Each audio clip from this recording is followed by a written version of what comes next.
మాట్లాడతాము. ఇంటికి రాకుండా దానికి రాకుండా చుట్టుపక్కల తవ్వేసి ఒక కుటుంబానికి 4 పక్కన దాన్ని ఇంటి చూడాలి. అవసరమైతే అవసరం అనేసి మీరు చెప్పండి పోయి కూర్చోండి మరులో మాట్లాడు కదా సార్. అది ఈ ఊరే ఇంత రైతులు ఉన్నారు కదా రైతులంతా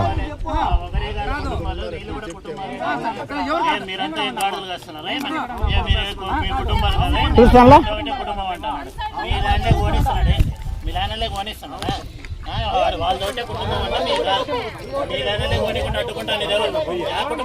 పండ్రా పక్క అదే మరి ఆ కుటుంబం తెలియదు.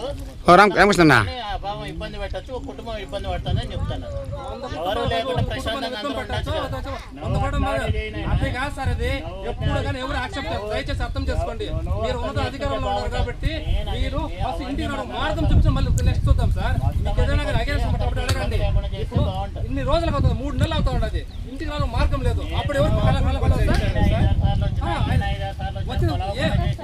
దేనికోకుండా ఇంటికి కొంచెం గవర్నమెంట్ తవ్వేసి ఇప్పుడు ఇంటికి కొంచెం గవర్నమెంట్ యాక్సిస్ పంపించి ఎందుకు తవ్వుతారు?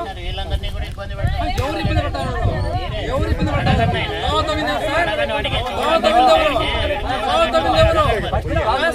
పోండి పోయ్యా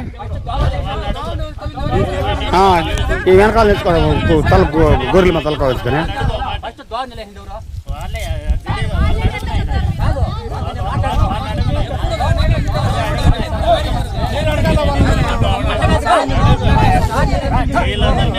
పోయా పోయా పోయా ఎందా ఎందా చెప్పండి పోయి మీరు ఎట్లయిపోతారు మీరు చెప్పయా పోయ్యా ఏమంత వెనకాల కూర్చోవాలి మా దొంగల మాదిరిగా